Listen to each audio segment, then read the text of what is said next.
श्रीपाद श्रीवल्लभ महासंस्थान पिठापुरम प्रकाशित, श्री शंकर भट्ट रचित, श्री हरिभाऊ निठुरकर अनुवादित श्रीपाद श्रीवल्लभ चरित्र. अध्याय पहिला. श्री व्याघ्रेश्वर शर्माचा वृत्तांत. श्री महागणपती, श्री महासरस्वती, श्री कृष्ण भगवान, सर्व चराचरवासी देवी देवता आणि सकल गुरुपरंपरेच्या चरणी नतमस्तक होऊन मी त्या अनंत कोटी ब्रह्मांड नायक श्री दत्तप्रभूंच्या कलियुगातील श्रीपाद श्रीवल्लभ स्वामींच्या अवतार लीलांचे वर्णन करण्याचा संकल्प केला आहे. अनसूया अत्रिनंदन भगवान श्री दत्तात्रेय यांनी आंध्र प्रदेशातील पिठिकापुरम या गावी श्रीपाद श्रीवल्लभ या नावाने अवतार घेतला. त्यांच्या दिव्य चरित्राचे वर्णन यथायोग्य करणे अनेक पंडितांना विद्वानांना सुद्धा जमले नाही. ते करण्याचे मी धाडस करीत आहे. ते केवळ आपणासारख्या थोर विद्वान श्रोत्यांच्या आशीर्वादामुळेच. मी शंकर भट्ट, देशस्थ कर्नाटकी स्मार्त ब्राह्मण. माझा जन्म भारद्वाज गोत्रात झाला. मी श्रीकृष्ण दर्शनासाठी उडपी तीर्थस्थानी गेलो असताना तेथील नयन मनोहारी मोरमुकुटधारी कृष्णाने मला मंत्रमुग्ध केले. त्यांनी मला कन्याकुमारीस जाऊन कन्यका परमेश्वरीचे दर्शन घेण्याची आज्ञा केली. त्याप्रमाणे मी कन्याकुमारीस जाऊन त्रिवेणी सागरात स्नान करून श्री कन्यका देवीचे दर्शन घेतले. मंदिरातील पुजारी मोठ्या भक्तिभावाने देवीची पूजा करीत होता. मी आणलेले लाल फूल त्यांनी मोठ्या श्रद्धेने देवीस अर्पण केले.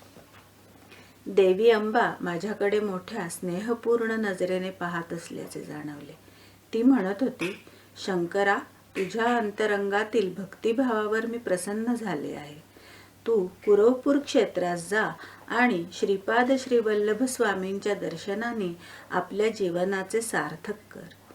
त्यांच्या दर्शनाने मनाला, अंतरात्म्याला जो आनंदाचा अनुभव येतो तो अवर्णनीय असतो. अंबा मातेचा आशीर्वाद घेऊन मी प्रवास आरंभ केला आणि थोड्या अंतरावर असलेल्या मरुत्वमलई या गावी येऊन पोहोचलो. लंकेतील राम रावण संग्रामात लक्ष्मणास इंद्रजिताची शक्ती लागून तो अचेतन अवस्थेत असताना श्री हनुमंतांनी संजीवनी बुटीसाठी द्रोणागिरी पर्वत उचलून आणला होता. लक्ष्मण संजीवनी बुटीने सजीव झाल्यावर हनुमंत तो पर्वत स्वस्थानी घेऊन जात असताना त्याचा एक मोठा तुकडा येथे पडला. त्याचेच नाव मरुत्वमलई असे पडले. हे स्थान अत्यंत रम्य आहे. येथे अनेक गुहा असून त्यात सिद्धपुरुष गुप्त रूपाने तपश्चर्या करीत असतात. मी साऱ्या गुहांचे दर्शन घेण्यास आरंभ केला. एका गुहेच्या आत गेलो तेव्हा आत एक वाघ शांत बसलेला दिसला.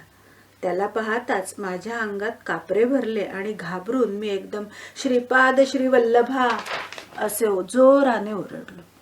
त्या निर्जन अरण्यात माझ्या आरोळीचा प्रतिध्वनी तितक्याच मोठ्या आवाजात ऐकू आला. त्या आवाजाने त्या गुहेतून एक वृद्ध तपस्वी बाहेर आले आणि म्हणाले, बाबा रे, तू धन्य आहेस. या अरण्यात श्रीपाद श्रीवल्लभ या नावाचा प्रतिध्वनी आला. श्री दत्तप्रभूंनी कलियुगात श्रीपाद श्रीवल्लभ या नावाने अवतार घेतल्याचे योगी, ज्ञानी, परमहंस लोकांनाच माहीत आहे. तू भाग्यवान असल्याने या पुण्यस्थळी आलास. तुझ्या सर्व कामना पूर्ण होतील. तुला श्रीपाद श्रीवल्लभांच्या दर्शनाचा लाभ होईल. या गुहेच्या दाराजवळ बसलेला वाघ एक आत्मज्ञानी महात्मा आहे. त्याला नमस्कार कर. मी अत्यंत नम्र भावाने त्या वाघास नमस्कार केला. त्या वाघाने लगेच ओंकाराचा उच्चार केला. त्या आवाजाने सारा मरुत्वमलई पर्वत दुमदुमला. नंतर त्या व्याघ्राने श्रीपाद राजं शरणं प्रपद्ये असे सुस्वर स्वरात प्रभूंना आळवले. त्याच वेळी एक चमत्कार झाला. त्या वाघाच्या ठिकाणी एक दिव्य कांतिमान पुरुष प्रकट झाला. त्याने त्या वृद्ध तपस्व्यास साष्टांग प्रणिपात केला आणि क्षणार्धात आकाशमार्गाने निघून गेला. त्या वृद्ध तपस्व्यांनी मला त्यांच्या गुहेत मोठ्या आग्रहाने नेले. गुहेत नेल्यावर त्यांनी केवळ संकल्पाने अग्नी प्रज्वलित केला. त्यात आहुती देण्यासाठी लागणारे पवित्र साहित्य, मधुर फळे यांची निर्मिती केली. वैदिक मंत्रोच्चारासह या पदार्थांची अग्नीत आहुती दिली. ते वृद्ध तपस्वी सांगू लागले, या कलियुगात यज्ञ, याग, सत्कर्मे सारे लुप्त झाले आहेत. पंचभूतात्मक सृष्टीतून सर्व लाभ करून घ्यायचा, परंतु त्या दैवतांचे मात्र विस्मरण करायचे असा मानवाचा धर्म झाला आहे. देवांची प्रीती प्राप्त करण्यासाठी यज्ञ करावेत व त्यांना संतुष्ट करावे. त्यांच्या कृपाप्रसादानेच प्रकृती अनुकूल होते. प्रकृतीमधील कोणत्याही शक्तीचा प्रकोप मानव सहन करू शकत नाही. प्रकृतीमधील शक्तींची मानवाने यथायोग्य मार्गाने शांती करावी, नसता अनेक संकटे उद्भवतात. मानवाने धर्माचरण न केल्यास प्रकृती शक्ती त्याची शिक्षा यथाकाली देते. लोकहितासाठी मी हा यज्ञ केला आहे. या यज्ञाचे फलस्वरूप म्हणून तुला श्री श्रीपाद वल्लभ स्वामींचे दर्शन होईल. जन्मजन्मांतरीचे पुण्य फळास आले म्हणजे असे लाभ घडतात. त्या वृद्ध तपस्व्याच्या मुखातून वाहणाऱ्या या पवित्र वाकगंगा प्रवाहाने मी अगदी भारावून गेलो आणि अत्यंत नम्रतेने त्यांना साष्टांग दंडवत घातले. मी त्या तपस्व्याच्या चरणी प्रार्थना केली, हे ऋषीश्वर, मी पंडित नाही, योगी नाही, साधक नाही, मी एक अल्पज्ञ आहे. माझ्या मनातील संदेहाची निवृत्ती करून आपण आपला वरदहस्त माझ्या मस्तकी ठेवावा. त्या महापुरुषाने माझ्या शंकेचे समाधान करण्याचा मनोदय दर्शविला. मी म्हटले, हे सिद्ध मुनिवर्या, मी कन्यका देवीचे दर्शन घेताना देवीने सांगितले होते की कुरवपुरी जाऊन श्रीपाद श्री वल्लभ स्वामींचे दर्शन घ्यावे. मी तेथे जाण्यासाठी निघालो असताना मार्गात आपले व व्याघ्ररूपी महात्म्याचे दर्शन झाले. ते कोण होते, तसेच दत्तप्रभू म्हणजे कोण याविषयी कृपया विस्तारपूर्वक सांगावे. तेव्हा त्या वृद्ध तपस्व्याने सांगण्यास सुरुवात केली.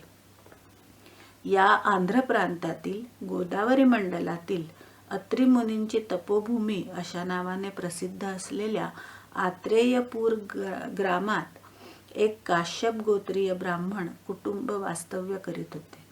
त्यांना परमेश्वराच्या कृपाप्रसादाने एका पुत्राचा लाभ झाला. ब्राह्मण अत्यंत विद्वान, आचार संपन्न होता, परंतु पुत्र मात्र मतिमंद होता. आई वडिलांनी त्याचे नाव व्याघ्रेश्वर असे ठेवले. व्याघ्रेश्वर मोठा होऊ लागला, परंतु त्याच्या बुद्धीची वाढ मात्र होत नव्हती. पित्याने त्याला शिकवण्याचे खूप प्रयत्न केले, परंतु त्यास संपूर्ण संध्यावंदन सुद्धा करता येत नसे. एवढ्या विद्वान ब्राह्मणाचा पुत्र असा अज्ञानी, अशी गावातील लोकांची सारखी टोचणी त्याला अत्यंत दुःखदायक वाटे. एका ब्रह्ममुहूर्तावर त्याला स्वप्न पडले. त्यात त्याला एका दिव्य बालकाचे दर्शन झाले. ते बालक आकाशातून खाली येत होते. त्याचे चरण कमल भूमीस लागताच भूमी सुद्धा दिव्य कांतिमान झाली. तो बालक हळूहळू पावले टाकीत व्याघ्रेश्वराकडे आला आणि म्हणाला, मी असताना तुला भय कशाचे? या ग्रामाचे आणि माझे ऋणानुबंध आहेत. तू हिमालयातील बद्रिकारण्यात जा, तेथे तुझे सारे शुभ होईल. एवढे सांगून तो बालक अंतर्धान पावला. त्या दिव्य बालकाच्या संदेशानुसार व्याघ्रेश्वर शर्मा हिमालयातील बद्रिकारण्यात जाण्यास निघाला. मार्गात त्यास अन्न पाण्याची काहीच अडचण पडली नाही. श्री दत्तकृपेने त्याला वेळेवर अन्न पाणी मिळे. मार्गात एक कुत्रा भेटला व तो त्याच्याबरोबर बद्रीवनापर्यंत सोबत होता. या प्रवासात त्यांनी उर्वशी कुंडात स्नान केले. याच वेळी एक महात्मा आपल्या शिष्य समुदायासह उर्वशी कुंडात स्नानासाठी आले होते. व्याघ्रेश्वराने त्या गुरुवर्यांना साष्टांग नमस्कार केला आणि माझे शिष्यत्व स्वीकारावे अशी नम्र प्रार्थना केली. त्या महान गुरुवर्याने शिष्य करून घेण्याचे मान्य केले आणि आश्चर्य असे की तत्काळ बरोबर आलेले ते कुत्रे अंतर्धान पावले. त्यावेळी ते महात्मा म्हणाले, हे व्याघ्रेश्वरा, तुझ्याबरोबर आलेला तो श्वान तुझा पूर्वजन्मातील केलेल्या पुण्याचे द्योतक होते. त्यांनी तुला आमच्या स्वाधीत करून ते अंतर्धान पावले. श्रीपाद श्रीवल्लभ स्वामींच्या कृपेमुळेच तू येथे आलास आणि या पुण्यप्रद कुंडात स्नान करू शकलास. ही नरनारायणाच्या वास्तव्याने पुनीत झालेली तपोभूमी आहे. यावर व्याघ्रेश्वर म्हणाला, हे गुरुदेवा, श्रीपाद श्रीवल्लभ कोण आहेत? त्यांनी माझ्यावर एवढी कृपा का केली? गुरुदेव म्हणाले, ते साक्षात दत्तप्रभूच आहेत. त्रेतायुगात भारद्वाज महर्षींनी सावित्र काठक चयन नावाचा महायज्ञ श्री क्षेत्र पिठिकापुरम येथे संपन्न केला होता. त्या यज्ञप्रसंगी शिवपार्वतींना आमंत्रित केले होते. त्यावेळी शिवांनी महर्षींना आशीर्वाद दिला की तुमच्या कुलामध्ये अनेक महात्मा, सिद्धपुरुष, योगी पुरुष अवतार घेतील. अनेक जन्मांच्या पुण्यकर्माने दत्तभक्तीचा अंकुर फुटतो व तो पुढे सातत्याने वाढत गेल्यास श्रीपाद श्रीवल्लभ स्वामींचे दर्शन होते. त्यांच्या चरणस्पर्शाचे संभाषणाचे भाग्य लाभते. हे व्याघ्रेश्वरा, तुझ्यावर स्वामींची कृपा झाली आहे. मी आता माझ्या गुरुदेवांच्या दर्शनास जात आहे. पुन्हा 1 वर्षाने येईन. तुम्ही तुमच्या गुहेत आत्मज्ञान प्राप्तीसाठी तपश्चर्या करावी. असे सांगून ते महान गुरुदेव द्रोणागिरी पर्वताकडे गेले. व्याघ्रेश्वर गुहेत ध्यान करू लागला, परंतु त्याचे सारे ध्यान व्याघ्र रूपाकडेच असे. त्याचा असा परिणाम झाला की त्याला इच्छित असलेले वाघाचे रूपच प्राप्त झाले. 1 वर्षाचा काळ लोटला. गुरुदेव यात्रा करून परत आले. त्यांनी सर्व गुहा बघितल्या. प्रत्येक शिष्याच्या 1 वर्षात झालेल्या प्रगतीचा ते आढावा घेत होते. एका गुहेच्या आत गेले. तेथे त्यांना एक वाघ ध्यानस्थ बसलेला दिसला. त्यांना अत्यंत आश्चर्य वाटले. त्यांनी अंतर्ज्ञानाने ओळखले की तो वाघ दुसरा कोणी नसून व्याघ्रेश्वरच आहे. व्याघ्र रूपाचे सतत ध्यान केल्याने त्याला व्याघ्ररूपच प्राप्त झाले हे त्यांनी जाणले. त्यांनी त्याला आशीर्वाद देऊन ओंकाराचा मंत्र शिकविला व श्रीपाद राजम शरणम प्रपद्ये हा मंत्र जपण्यास सांगितला. गुरु आज्ञेनुसार व्याघ्रेश्वर त्या रूपातच मंत्राचा जप करू लागला. वाघाच्या रूपातच त्याने कुरवपूरला प्रयाण केले. यथाकाली तो कुरवपूर ग्रामाजवळ येऊन पोहोचला. मध्ये कृष्णा नदी वाहत होती. तो अलीकडील तीरावर बसून श्रीपाद राजं शरणं प्रपद्ये या मंत्राचा जप करू लागला. श्रीपाद श्रीवल्लभ कुरवपूर ग्रामात आपल्या शिष्यासह बसले होते. ते एकदम उठले आणि माझा परमभक्त मला हाक मारतो आहे असे म्हणून नदीच्या पैलतीरास येण्यास निघाले. ते पाण्यातून चालताना त्यांच्या पदकमलांची चिन्हे पाण्यावर उमटत होती व ती फारच सुंदर दिसत होती. स्वामी पैलतीरावर पोहोचल्यावर व्याघ्रेश्वराने त्यांच्या दिव्य चरणांवर आपले मस्तक ठेवून अत्यंत भक्तिभावाने नमस्कार केला. स्वामींनी अत्यंत आनंदाने त्या वाघाचे मस्तक कुरवाळले व त्यावर स्वार होऊन पाण्यातून ते कुरवपूरला पोहोचले. वाघावर बसून आलेले बघून सर्वांना आश्चर्य वाटले. ते वाघावरून उतरताच त्या वाघाच्या शरीरातून एक दिव्य पुरुष बाहेर आला. त्याने आपल्या देहाचे व्याघ्राजीन म्हणजे वाघाचे कातडे त्यांनी आसन म्हणून स्वीकार करावा अशी विनंती केली. तो श्रींच्या चरणी अत्यंत भक्तिभावाने नतमस्तक झाला.